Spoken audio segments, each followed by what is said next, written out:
Hare Krishna, everyone. This is acyuta-bhava from Nightlight Astrology, and this is the final episode of my series on the Sri Isopanisad. I hope that you have enjoyed this series, and I also hope that you enjoyed this last mantra, which is mantra 18. It's a 19-part series because we began with the invocation mantra, and then we've gone through 18 mantras since, including this one today. So I hope that you have followed along and, like I said, really hopefully gotten a lot out of this. It's a beautiful Upanishad that is great to reread. In fact, reading a verse a day from the A.C. Bhaktivedanta Swami Prabhupada text is a great way to go. All right, so the Sri Isopanishad. Remember, the Upanishads are the ancient philosophical summaries and commentaries on the Vedas. The Sri Isopanishad is the Upanishad of the Lord. I've called it the Bhakti Upanishad, but Isha means Lord, and it was written in poetic verse in 18 verses. We're on the 18th mantra today, so we're going to read it out loud together as we have so far through the entire series. We'll read it together twice, and then we'll discuss.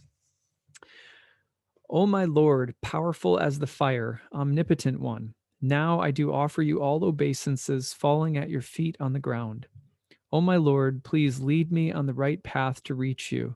And as you know all of what I have done in the past, please make me free from the reactions to my past sins so that there will be no hindrance to my progress. Let's read it one more time.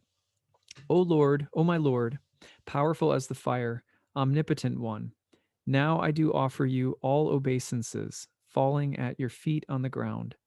O my Lord, please lead me on the right path to reach you, and as you know all of what I have done in the past, please make me free from the reactions to my past sins, so that there will be no hindrance to my progress.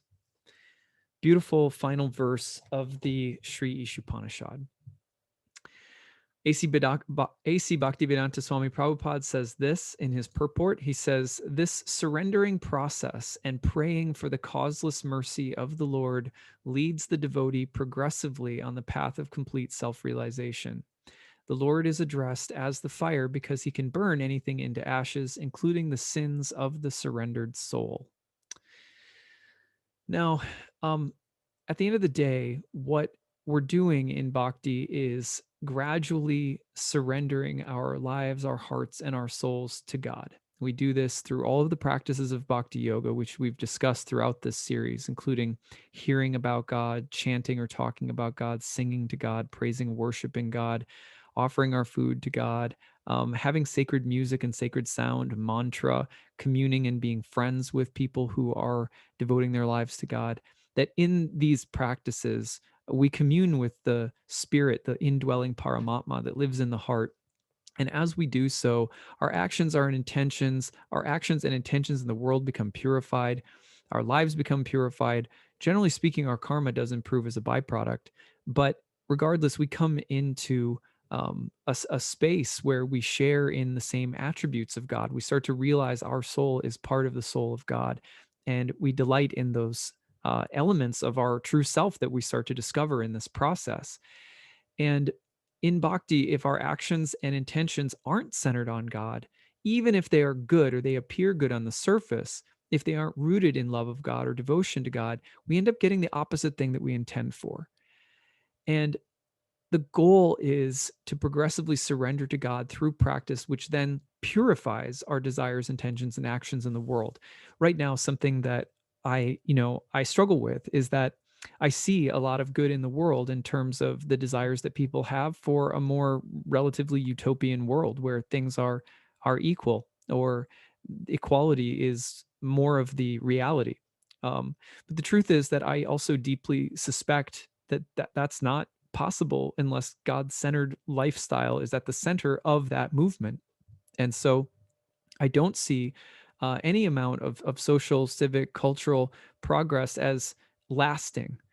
It could be good progress, but I don't know that it's lasting progress or that it's deep and meaningful change that can really last and be abiding and also contribute to um, more real happiness in the world. Because that Bhakti teaches us that people at their core without God are going to miss the mark. The word sin, which is mentioned in this verse and in the purport from Srila Prabhupada, the word sin just means missing the mark. without God consciousness, we miss the mark. We try to be good, but even when we accomplish something that sort of resembles good, it doesn't feel quite right, or we still can mess it up somehow through our own selfishness or our own egos. Um, Bhakti means gradually, patiently, mercifully, compassionately developing God consciousness through devotional activities, which slowly burns off and purifies us of the ways in which we tend to miss the mark. And then there's a way in which even when we do miss the mark, it's great. There's a grace that is surrounding us, and we can't have that in a world of good intentions that are finally at the end of the day without God. So I see the Sri Isopanashad as one of the most important things in my life because it says you've got good intentions, you want to be a good person, you know the right things to do, but without cultivating the awareness of God in the heart, without awakening your indwelling spirit soul, communing with it, and starting to really awaken the truth of those qualities, good intentions that exist only in the mind without that connection to source won't last and they won't do what they're intended to do. So this book, the Sri Ishupanashad, leaves us finally with this instruction, like ask God progressively to come into the center of our lives and to burn off those elements of our character that are deficient, that no amount of work and good intentions can fix. It's only the grace and mercy of the divine presence within us that can actually hold those things and eliminate them or turn them into something else.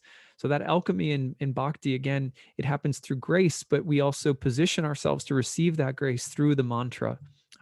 Through mantra meditation, which if you go into my videos and you read if you watch the video on easy practices of surrender mantra meditation, that's the easiest place to start in your everyday life.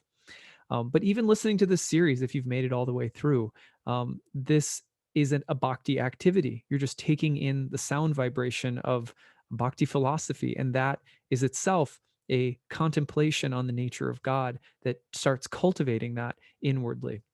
So I hope that you have enjoyed this. It's been a pleasure to make for all of you. And I know it was a long series. I started it, it spanned over the course of almost a year. So it was a pleasure to make, and I look forward to doing many more videos to come. If you have any questions ever about Bhakti Yoga, feel free to email me info@nightlightastrology.com and put Bhakti question in the subject line. All right, take it easy, everyone. Hare Krishna.